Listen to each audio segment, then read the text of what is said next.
Hariom friends. पिछले काफी समय से हम अद्वैत ज्ञान को जानने का प्रयास कर रहे हैं। अद्वैत ज्ञान और अद्वैत ज्ञान के जो महान संत हैं, रमन महर्षि, निसर्गदत्त महाराज, अन्य भी बहुत से संत हैं, उन सबके द्वारा बताया गया मार्ग डायरेक्ट पाथ कहलाता है। सीधा मार्ग।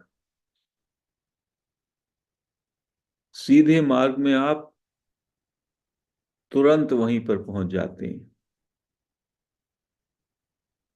और ये सेज कह रहे हैं, ये ज्ञानी बुद्ध पुरुष कह रहे हैं कि आप वहीं पर हैं, पहुंचना ही नहीं कहीं पे, आप तो वहां पे हैं। जिसको आप ढूंढ रहे हैं वो आपके अंदर ही है। जिसको आप खोज रहे हैं वो आपके अंदर है। और आप इस भूल में कि वो कहीं और है दौड़ते ही रहते हैं, दौड़ते ही रहते हैं। और न जाने कितने मास्टर्स, कितने बाबा, कितने प्रपंची आपको और दौड़ाते रहते हैं, दौड़ाते रहते हैं, दौड़ाते रहते हैं। और दौड़ते दौड़ते ही आपका ये जन्म समाप्त हो जाता है। और फिर कहते हैं ये तो कोटि कोटि जन्मों का काम है।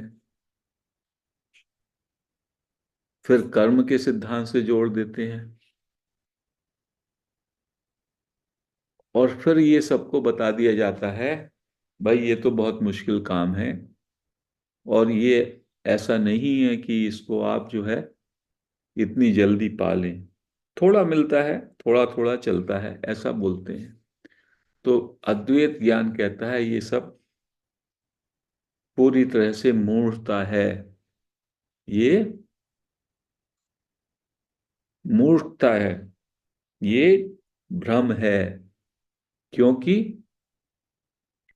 परमात्मा का जो तत्व है वो सर्वत्र है, सब जगह है। तो आप उसे कहाँ ढूंढने जाते हैं? वो तो यहीं पे है, इसी जगह है। और सब में है। परमात्मा सर्वव्यापी है। तो आप में भी है, मुझ में भी है, सारे प्राणियों में है, सारे वस्तुओं और पदार्थ में है, सारी चराचर सृष्टि में है। तो उसे दौड़ दौड़ दौड़ के कहाँ पे पकड़ते हो? और सब समय में है। परमात्मा सर्वत्र है, सब में है, और सब समय में है। तो इसी क्षण है। तो ये अद्वैत परंपरा में ज्ञानी बुद्ध पुरुष कहते हैं, बेटा भागो नहीं, खोजना नहीं है।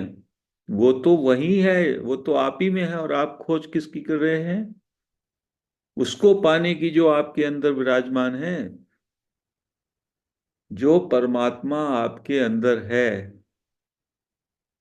उसको आप ढूंढने चले तो मिलेगा क्या? मुल्ला नसरुद्दीन का कथानक बड़ा उपयुक्त है। मुल्ला नसरुद्दीन अपने झोपड़ी में बैठे हुए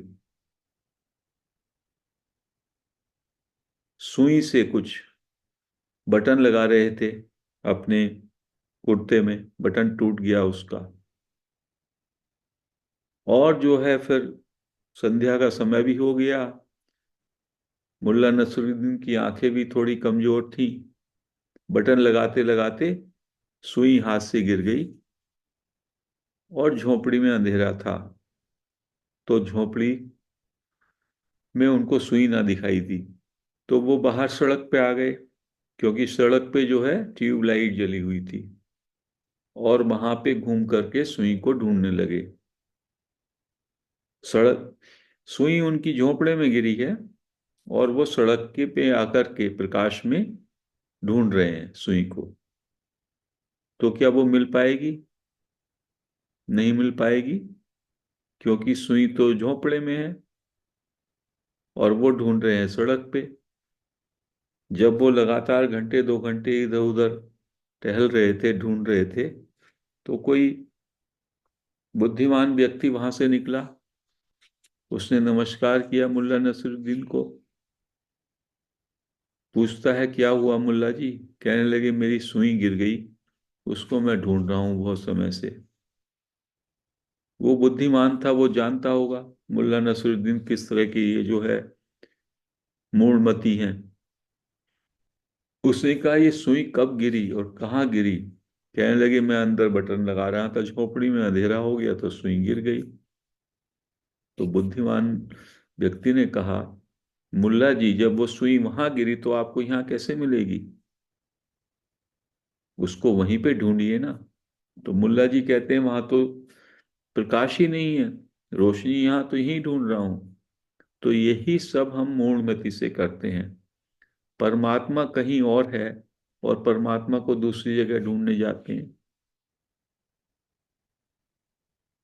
और कहीं जहां भी जाते बस वहां पे आपको थोड़ा सा दौड़ के बाद, अधिक दौड़ के बाद आप सहज रूप में आते हैं, शांति में आते हैं, और वो शांति ही परमात्मा है, अपने अंदर ही आ जाते हैं। तो आपको वो वहां पे दूर में दिखाई देता है थोड़ी देर के लिए, अरे बड़ी शांति मिली जाके। जैसे कि दौड़ करें खूब और उसके बाद रुक जाएं, तो उसके श्रम के बाद आपको विश्राम अच्छा लगता है। तो वैसी स्थिति होती है आपकी। या आपकी कोई चाह पूरी हुई, तो चाह जब पूरी होती है तो फिर आपके मन को विराम मिलता है। मन को विराम मिलता है तो आप अपने प्रदेश में, आत्मा में फिर से लौट आते हैं। तो फिर आपको लगता है अरे कितनी खुशी मिलती है मुझको, क्योंकि आत्मा का स्वभाव ही है आनंद। तो कोई चाह पहले पैदा हुई, उस चाह को पाने में बहुत ज्यादा प्रयत्न किए, प्रयास किए, और जब वो चाह मेरी पूरी हुई तो मुझे एक क्षण के लिए आनंद मिलता है। वो आनंद वास्तव में आत्मा का ही आनंद है, क्योंकि उस समय मेरा मन जो कि चाह में तड़प रहा था वो रुक जाता है। तो इसीलिए संतों ने कहा कि हमारे आत्मा के बोध में, हमारे स्वरूप बोध में क्या बाधा है? ईगो, अहंकार, मन। अहंकार का ही दूसरा नाम मन है, और मन का नाम ही अहंकार है। क्योंकि मन मुझको एक व्यक्ति मानता है। मैं मन के कारण मैं अपने को देह युक्त, विचारों से युक्त, बुद्धि से युक्त, इंद्रियों से युक्त एक अलग व्यक्ति मान लेता हूं, और कर्ता भाव मेरे ऊपर आ जाता है।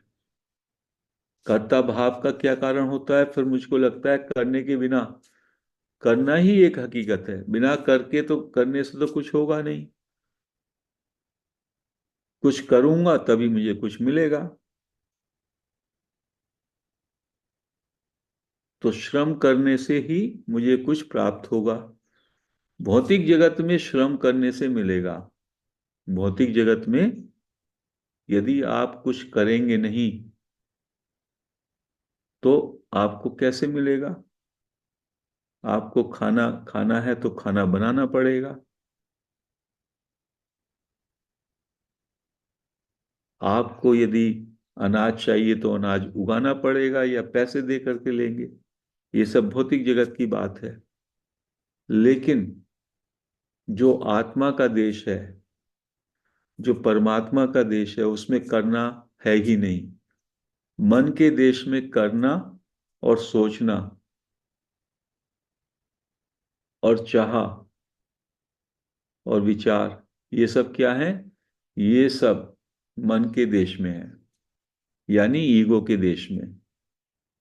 चाहना, सोचना, करना, कुछ बनना, ये सारे का सारा जो है, ये सब है मन का देश। और आत्मा के देश में इन सब का कोई काम ही नहीं। तो समझ लीजिए कि आत्मा के, यदि आप कुछ करने की सोच रहे हैं, कुछ बनने की सोच रहे हैं, कुछ पाने की सोच रहे हैं, कुछ होने की सोच रहे हैं, कुछ आकांक्षा है, कहीं जाने की सोच रहे हैं, तो ये सारे का सारा जो है, आप भौतिक क्षेत्र में मन के देश में है, और जब आप मन के देश में तो आत्मा के देश में नहीं है। दोनों एक दूसरे से मिले हुए हैं, लेकिन अभी हमें क्लैरिटी के लिए हमें ये समझना पड़ेगा। और हमारा जो स्वरूप है, स्वभाव है, वो है आत्मा का देश, और ये जो मन का देश है ये है परभाव। तो स्वभाव में रहेंगे तो ना तो करना है, ना सोचना है, ना चाहना है, उसमें ना कोई साधना चलती है। साधन और साधना, अभ्यास, ये सब चलता ही नहीं आत्मा में, क्योंकि वो तो आपका वास्तविक स्वभाव है। जो स्वभाव है उसमें क्या बनना है और उसमें क्या करना है। बनने से तो आप बिगड़ जाएंगे, स्वभाव से दूर हो जाएंगे।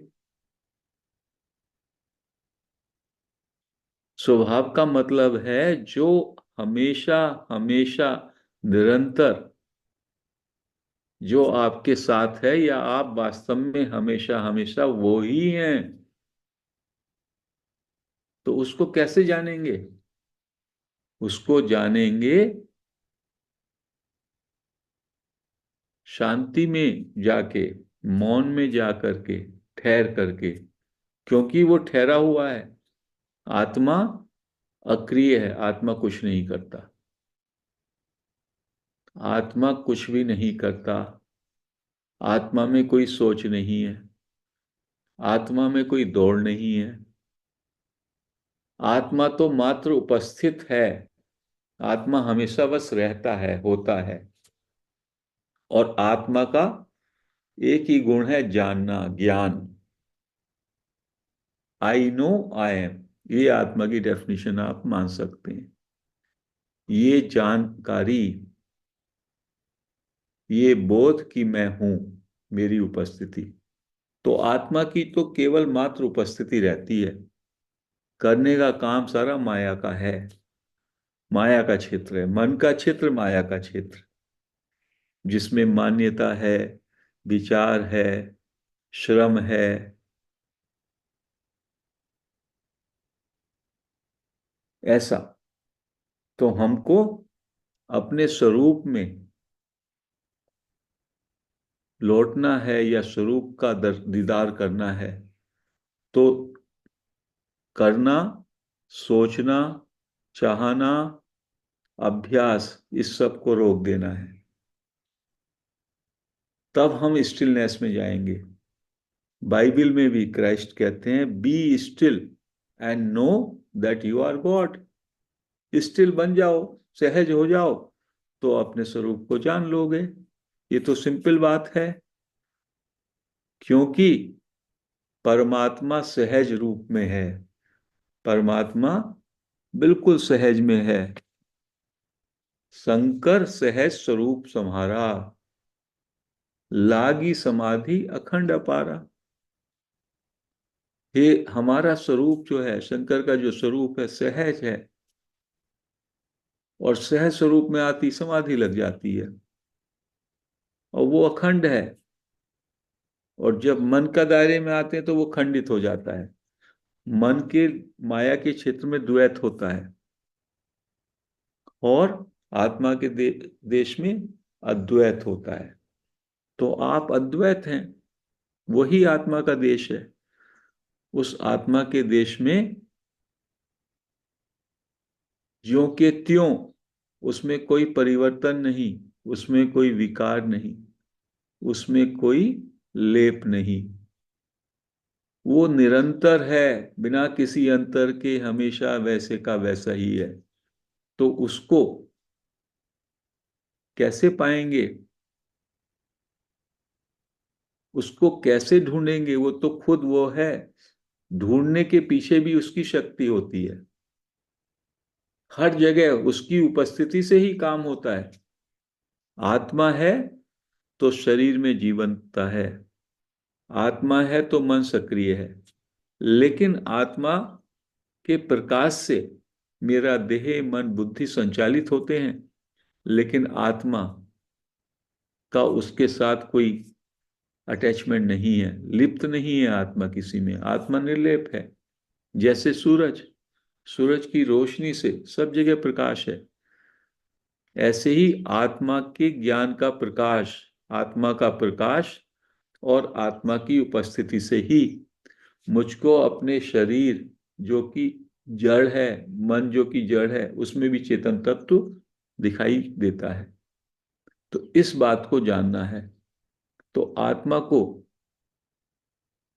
के बोध के लिए क्या करना है? हमें केवल सहज हो जाना है, केवल सहज हो जाना है, केवल स्टिल हो जाना है। और जैसे ही मैं स्टिल होता हूं, तुरंत मैं आत्मा में होता हूं। मैं उस परम शांति में, उस परम विश्राम में आ जाता हूं, जो कि मेरा स्वभाव है। लेकिन मूढ़ता के कारण, शंका के कारण इधर उधर खोजता रहता हूं, अपने स्वभाव को छोड़कर प्रभाव में चला जाता हूं।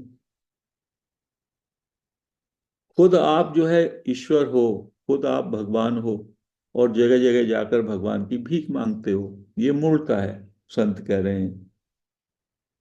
क्योंकि यदि आप भगवान नहीं तो फिर भगवान खंडित हो गया। यदि एक में भी भगवान नहीं है तो फिर भगवान अखंड कैसे? और भगवान तो अखंड है, भगवान तो सब जगह व्याप्त है। तो भगवान को जानने के लिए, भगवान को पाने के लिए कहाँ पे जाना है? जहां है वहीं भगवान है। और भगवान का जो असली नाम मैं है, इसलिए संत कह रहे हैं शाश्वत में एक मैं ही एक ऐसा है जो सब में एक सा है। मैं, लेकिन ये मैं अहंकार से, अहंकार हटा दो तो शाश्वत में एक ही मैं है, और वही परमात्मा है। परमात्मा को क्या चिंतन से परमात्मा मिलेगा? परमात्मा असोच्य है, सोचने की वस्तु नहीं है परमात्मा। चाहने की भी वस्तु नहीं है, चाह से भी नहीं मिलेगा। परमात्मा तो है, हमेशा है, निरंतर है, सब में है, और इसी क्षण में है।